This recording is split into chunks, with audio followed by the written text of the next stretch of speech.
Hello बच्चों, चलिए प्रश्न को पढ़ते हैं और समझते हैं।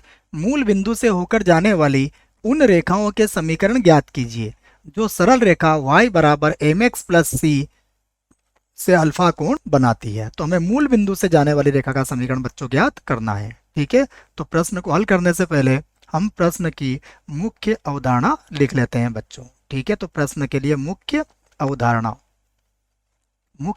में आपको ये पता होगा कि कोई रेखा अगर मूल बिंदु से जाती है तो उसमें अचर राशि क्या होती है, हमारी जीरो होती है। ठीक है, और दो रेखाओं के मध्य जो कोण होता है, अगर वो कोण अल्फा है तो उसे ज्ञात करने का हमारे पास एक सूत्र है जो हम लिखने वाले हैं मुख्य अवधारणा में। ठीक है, हम जानते हैं दो रेखाओं के मध्य कोण जो अल्फा होता है, तो टेन अल्फा का मान हम कैसे ज्ञात करते हैं, m1 माइनस m2, और बटे में लिख देते हैं बच्चों 1 प्लस m1 m2। ठीक है बच्चों, तो ये हमारे पास सूत्र है जिसे हमें याद रखना है। अब देखते हैं हमें प्रश्न में क्या दिया है। जो दिया है हम उसे लिख लेते हैं। तो दिया है बच्चों, दिया है हमें एक रेखा दी हुई है y बराबर एम एक्स प्लस सी। तो ये हमें रेखा दी हुई है, इसे हम समीकरण एक बना लेते हैं। अब हमें मूल बिंदु से जाने वाली रेखा का समीकरण मानना पड़ेगा। तो हम लिख लेते हैं माना मूल बिंदु से जाने वाली रेखा का समीकरण, मूल बिंदु से जाने वाली रेखा का समीकरण,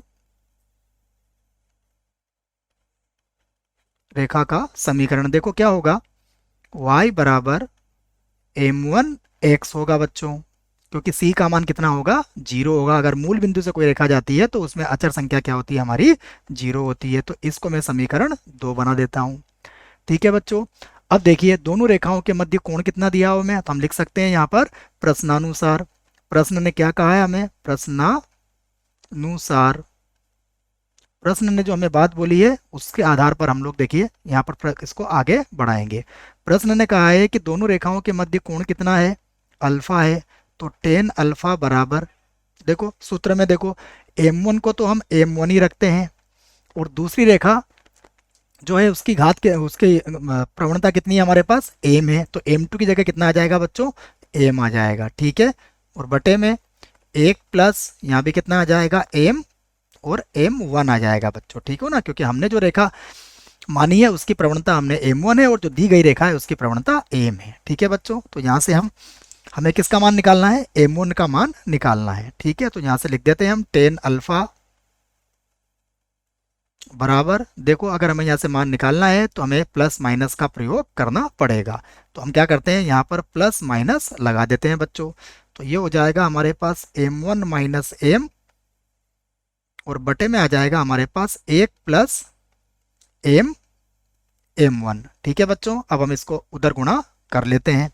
तो अगली में देखिए m1 माइनस m को तो हम एक से गुणा कर देंगे। तो हम लिखते हैं m1 माइनस m,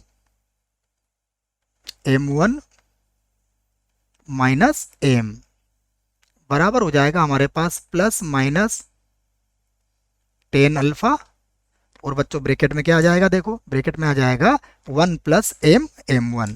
तो ब्रैकेट में लिख दिया मैंने वन प्लस m और m1, हमें m1 का ही मान ज्ञात करना है। ठीक है, तो m1 का मान ज्ञात करना है तो हम फिर से m1 माइनस m तो जैसा है वैसा ही लिख देते हैं।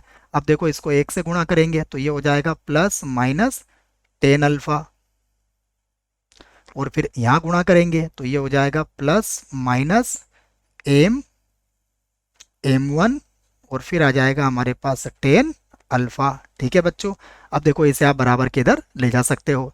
तो जब आप इसे बराबर के इधर ले जाओगे तो ये हो जाएगा m1, और प्लस माइनस को इधर ले जाओगे तो ये बनेगा माइनस प्लस, और ये हो जाएगा m1, और यहाँ बनेगा टेन अल्फा बराबर। यहाँ से देखो बच्चों माइनस m को आप बराबर के इधर लाए तो ये बन गया प्लस का m, और ये हो जाएगा प्लस माइनस, और ये हो जाएगा टेन अल्फा। ठीक है, हमें तो m1 का मान निकालना है।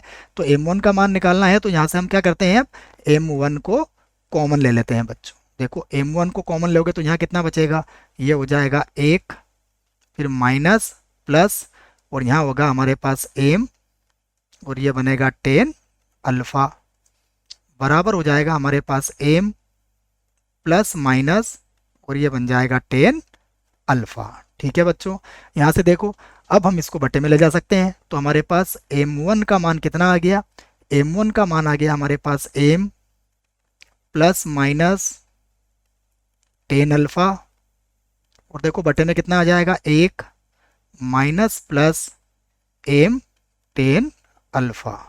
तो ये हमारे पास m1 का मान आ गया है। अब हम लिख सकते हैं अतः रेखा का समीकरण, तो हम यहाँ लिख देते हैं अतः रेखा